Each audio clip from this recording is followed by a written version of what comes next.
Salut les voyageurs, écoutez, bienvenue sur Globetrotter Fan. Donc aujourd'hui je vais faire la première vidéo de mon vlog du blog, d'accord, parce que les vidéos on va les mettre sur le blog. Donc voilà, alors je sais pas si on entend bien, donc je vais rapprocher ma grosse tête pour faire 2-3 réglages. Donc voilà, la vidéo d'aujourd'hui s'intitule Comment faire son sac pour un tour du monde pour une famille. Donc je ne veux pas faire le débriefing de tous les sacs, seulement du mien, donc, et du sac principal, puisque je vais voyager avec 2 sacs de voyage, donc j'espère que tout le monde entend bien. Donc je vais voyager avec 2 sacs, donc il y aura mon sac à dos principal, et j'aurai un petit sac devant pour le matériel technique, les papiers importants.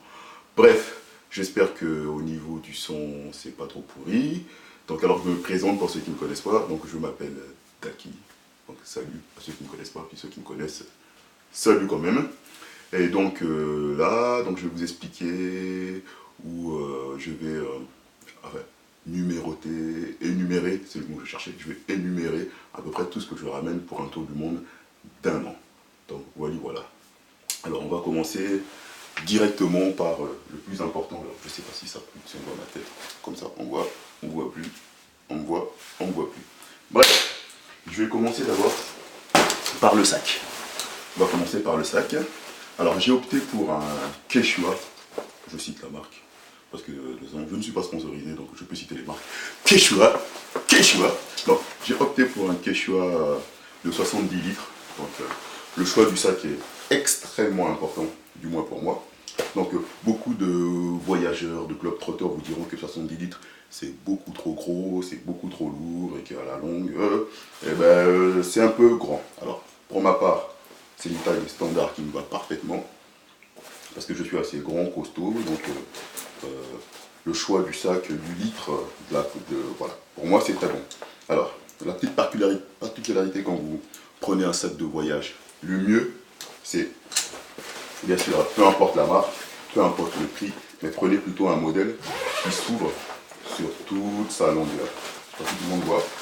Donc c'est super important parce que votre sac de voyage va être votre deuxième maison, donc vous allez sans cesse l'ouvrir. Donc le mieux c'est un sac qui s'ouvre sur toute sa longueur, qui est même compartimenté. Vous avez un petit compartiment tout en bas pour pouvoir mettre les pantalons, les gros pulls. Donc c'est un sac de voyage classique avec une ouverture très importante pour moi en tout cas. Une ouverture qui s'ouvre sur toute la longueur. Comme ça vous pouvez avoir accès à vos chemises, vos chaussettes et tout sans rien défaire. Donc d'ailleurs quand je voyage avec ce sac, je ne mets même pas mes affaires dans le placard, il me sert de placard également. Donc, choix très important, le sac de voyage. En moyenne, un sac dans ce prix-là, on en trouve avoisinant les 60, 80 euros, peut-être plus pour des marques plus nobles, entre guillemets. Mais celui-là, on le trouve chez Decathlon. Il est vraiment bien, il m'a déjà servi pour quelques voyages. Très confortable, classique. Vraiment, je vous le conseille fortement. Donc ça, c'est pour le sac, très important, le choix du sac pour un tour du monde ou pour un voyage en backpacker est super important. Donc un petit sac de 70 litres ou 50 litres en fonction de votre gabarit. Hop, next. Donc on va commencer par les chaussures. Alors pour 1 an de voyage, j'ai prévu une paire de chaussures de trail que j'ai acheté de marque Columbia. Donc j'en suis assez fier parce que j'ai eu un prix extrêmement intéressant, en sachant que c'était une chaussure qui valait dans les 160 euros. Je l'ai eu pour, je m'en souviens plus le prix exactement, je crois que je l'ai eu pour une quarantaine d'euros. Donc voilà, je l'ai acheté directement chez Columbia et j'ai bénéficié d'une super promo. Mais voilà, pour un tour du monde, il faut des chaussures de trail. Ça sert énormément parce que c'est solide, c'est étanche, ça pèse pas lourd et voilà, ça vous garantit des pieds au chaud et bien confortables dans ces godasses-là. Donc une paire de chaussures de trail, peu importe la marque, super important pour ménager ses pieds. Ensuite, je me suis fait un petit luxe. Donc, je sais que beaucoup de globetrotters ne voyagent qu'avec une paire de chaussures et une paire de claquettes. Moi, j'ai opté pour une petite paire de tennis parce que je me dis que bon voilà, on va pas que faire des treks dans la savane, dans la jungle. On va également être en ville, donc je me vois bien marcher sur Tokyo ou peu importe le pays où je serai avec une petite paire de tennis confortable. Alors ça c'est le côté un peu français. Pour nous la mode, le style, ça joue aussi. Donc une petite paire de tennis, peu importe la marque, j'ai prévu une petite paire de tennis. Ensuite, j'ai sacrifié les claquettes pour une petite paire de chaussures d'eau. Alors ça vaut vraiment pas cher, ça vaut je crois une dizaine d'euros également chez Decathlon. Donc c'est une petite paire de chaussures d'eau qui a bien son utilité, croyez-moi. Dans certaines plages dans le monde, il y a des cailloux, des oursins, des raies montards, bref, et ça peut également servir quand on fait des petites balades sur les dos d'éléphants, qu'on finit dans les rivières, également pour essuyer certaines moussons, je veux dire au lieu de mouiller mes super baskets tennis ou alors mes baskets de trail qui servent peut-être à ça, mais bon, je veux dire pour éviter de les nettoyer souvent, une petite paire de chaussures d'eau, ça se lave facilement, ça sèche facilement, je crois même que ça passe en machine. Donc vous avez compris, déjà rien que ça prend énormément de place dans mon sac de voyage. Déjà j'ai opté pour 3 paires de chaussures, ça c'est mon petit luxe. J'ai sacrifié les claquettes que, enfin, si j'en ai vraiment grand besoin, j'irai les acheter en Asie, on les trouve à des meilleurs prix qu'ici, peut-être de moins bonne qualité, mais en tout cas je peux en trouver. Alors très important, j'ai opté pour un petit Kawaii. Je pense de pas très bonne qualité puisque je l'ai à un prix vraiment imbattable. Néanmoins j'en ai un. Et si jamais celui-là n'est pas top, j'en achèterai un en Asie, en Afrique. Donc très important, on ne fait pas un tour du monde sans prévoir un petit Kawaii. Comme ça. Il est tellement large que je pense que je peux mettre mon sac à l'intérieur. Enfin, ce sera la surprise quand je l'ouvrirai. Ensuite, on va rester dans le chaud. Alors, j'ai opté pour 3 hauts qui tiennent chaud. Alors, j'ai opté pour un petit polaire, pareil, qu'on trouve chez Decathlon à Quechua, noir, sobre, très chaud, qui se plie facilement, qui va facilement dans le sac. J'ai opté pour un manteau, parce qu'effectivement, dans le tôt le matin, on sait qu'il fait, on peut avoir froid, on faisait un tour du monde, voilà, on n'est pas garanti d'avoir tout le temps du beau temps, et c'est super désagréable d'avoir froid. Et voilà, j'ai opté pour une petite veste qu'on trouve chez H&M. Alors je ne sais plus s'ils le font encore, parce que je l'ai acheté il y a bien 3 ans. Donc la particularité, c'est que il est quand même très chaud. Il est en matière kawaii, donc ça veut dire que la pluie ne passe pas. Et surtout, il est très léger, très fin, et il se plie et ne prend quasiment pas de place. Et ça, voilà. J'espère ne pas trop l'utiliser, mais néanmoins, si j'en ai besoin, il sera là. J'ai opté pour un petit gilet aussi. Alors, celui-ci, je n'étais pas obligé de le ramener. Enfin, celui-là, j'étais pas obligé de le ramener, mais bon, je le trouve sympa. J'ai fait floquer au... Voilà, donc ça, c'est un petit haut en plus pour les trajets en bus, en avion. Donc ça tient chaud, c'est léger, et surtout, ça passe. Alors, comme je suis un sportif dans l'âme, donc j'ai prévu une tenue de sport. Alors, je ne sais pas si on voit toujours. J'ai prévu une tenue de sport, forcément spéciale Tour du Monde. Donc, quelque chose de très léger, qui se plie facilement. Donc, j'ai opté plutôt pour un petit haut dans le style Nycra. Alors, je ne sais pas si c'est du Nycra. Bon, c'est une matière qui sèche assez rapidement. Donc, un petit haut de sport pour faire son footing, pour se balader. Un cycliste, ouais, sexy. Un petit cycliste pour courir. Et également faire du sport. Donc vous voyez, c'est une tenue de sport complet avec ma petite paire de tennis qui ne va pas avec, mais c'est quand même une paire de tennis. Donc ça c'est mon petit haut, enfin ma petite tenue de sport. Donc on continue. Avant les trucs un petit peu importants quand même, il y a la trousse à pharmacie. Donc vous voyez, je ne vais pas l'ouvrir parce que il y a plein de trucs dedans, donc c'est la petite trousse à pharmacie. On va acheter un truc vite fait. Alors pansements, désinfectants, produits pour les mains et diverses choses et variées. Donc la trousse à pharmacie, c'est à peu près cette taille, bien évidemment, qu'on pourra ravitailler au fur et à mesure, en espérant qu'on n'aura pas trop besoin de le ravitailler. Donc la petite trousse à pharmacie, dans le même délire.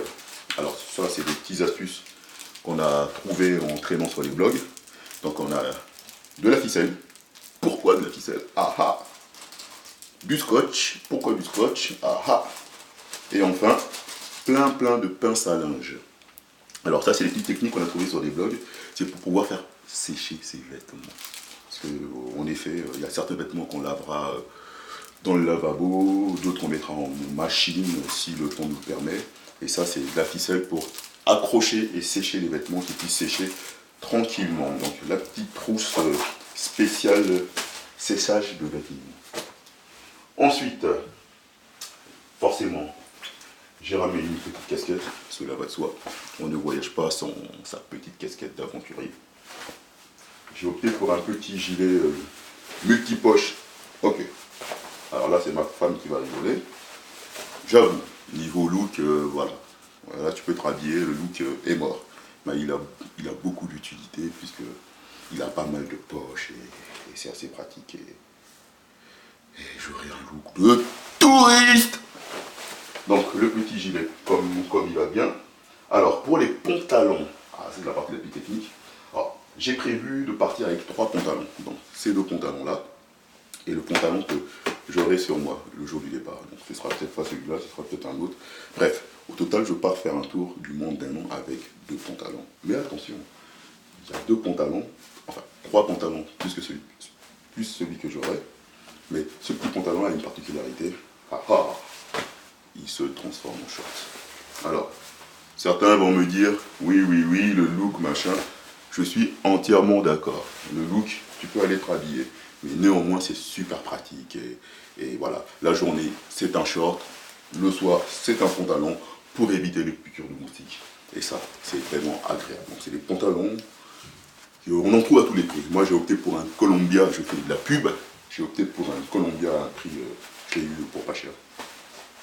Donc voilà, ça c'est pour mon deuxième pantalon, pour mon premier pantalon, pardon. Pour mon deuxième pantalon, j'ai opté pour un pantalon plastique, une matière pareille, très important les matières, on prend des matières légères qui sèchent très vite, ils en font des super modèles. Donc deuxième pantalon plastique qui ne se transforme pas au short, mais qui a quand même la particularité d'avoir pas mal de poches, et ça, quand tu voyages, les poches, c'est les nerfs de la guerre. Voici pour mon deuxième pantalon. Ensuite pour les t-shirts, alors je vais pas vous faire voir tous les t-shirts, mais j'en ai pris une bonne dizaine. Ouais, je sais. Certains diront que ça fait beaucoup. Voilà, qui va savoir, il y en a peut-être que je laisserai en cours de route. Donc j'ai opté pour une bonne dizaine de t-shirts. Parce que je transpire beaucoup et sentir la transpiration toute la journée, c'est pas top. Alors j'ai prévu 10 t-shirts. À peu près une dizaine, pas plus. Donc, sans oublier le petit anorak pour rendre son sac étanche. Hein, en cas de pluie, quand vous montez sur un bateau, peu importe, c'est un petit anorak pour pouvoir protéger vos affaires et les garder au sec. Donc ils les vendent quand même un peu cher hein, chez Decathlon, ils y coûtent 10 euros. Ce petit bout de tissu de caouette coûte 10 euros. Bon, bon, c'est quand même indispensable, à mon sens. Donc voilà le petit sac. Alors, les slibards, on va pas parler des slibards, pareil j'en ai pris à peu près 7, j'en ai pris 7, comme les 7 jours de la semaine, donc des slibards, donc on va pas s'étendre là-dessus. Alors, je me suis pris une petite chemise, vous me direz pourquoi chemise? Parce que ça sèche très vite, ça prend pas de la place, et ils te font des chemises techniques. Bon j'avoue, niveau goût, faut aimer ou ne pas aimer, mais ce sont des chemises de voyageurs, très légères, hein, très légers pardon, et qui sèchent extrêmement rapidement. Voilà, donc petite chemise. Alors il y en a qui prennent, souvent il y en a qui prennent des chemises à manches longues pour éviter les piqûres de moustiques. Bon, moi j'ai quelques gilets à manches longues, donc je me suis pris une petite chemise pour être un peu classe. Voilà, pour être un peu classe. Hop, j'ai opté pour du savon et du shampoing solide.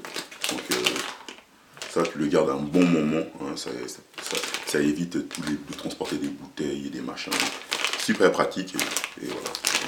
Savon, shampoing solide. Voilà. Ensuite, j'ai opté pour un petit short de baignade. Hein. Voilà, ce sera un seul short de baignade. Donc, je m'en servirai également de short pour marcher. Vous savez, en Asie, les gens se baladent en short. Je pense que je ne choquerai personne en me baladant avec ce short. Donc, voilà. La serviette. J'ai opté pour une petite serviette en microfibre. Alors, ça prend quasiment pas de place, ça se plie, ça sèche extrêmement rapidement. Ça, il faut juste le prendre quand on voyage, c'est juste la base du voyage. La serviette prend extrêmement beaucoup de place. Voilà, puis des chaussettes, ça pareil, j'en ai pris à peu près 7, comme les 7 jours de la semaine, peut-être moins. Une petite serviette pour s'éponger. C'est quand je voyage, j'ai chaud. Donc, une petite serviette pour s'éponger. Un petit gant de toilette pour se laver. Ça, c'est rien du tout. Donc, j'ai pris une petite écharpe qui fait tout. On peut le transformer en écharpe, en bandana. C'est un truc un peu qui sert à rien, mais les voyageurs, ils aiment bien ça. T'as vu ce titre sur la photo. Ça fait crainerie, tu voyages, quoi. Donc, j'aime bien ça. Donc, oui, voilà. Et voilà. Donc, en gros, je vous ai fait assez rapidement la liste de tout ce que je vais ramener pour un an de voyage. En sachant que dans l'histoire, il y a des sauges, il y a des vêtements qui vont sûrement s'user, je vais sûrement en acheter, je vais sûrement en donner, je vais sûrement en jeter. Et donc pour moi, l'essentiel est là. En tout cas, si vous avez des suggestions à me faire, si vous avez des bons plans à me donner, n'hésitez pas à laisser des commentaires en dessous de la vidéo. Et voilà, donc si pour vous j'ai oublié quelque chose d'essentiel, n'hésitez pas à me le dire parce que c'est mon premier tour du monde. Et voilà, puis le reste on fera comme on pourra et voilà. Donc voilà, c'était ma première vidéo, faire son sac, un sac de voyage pendant un an, un sac de backpacker. Donc voilà, je vous dis à la prochaine pour la prochaine vidéo. N'hésitez pas à rester en contact sur Club de Farm.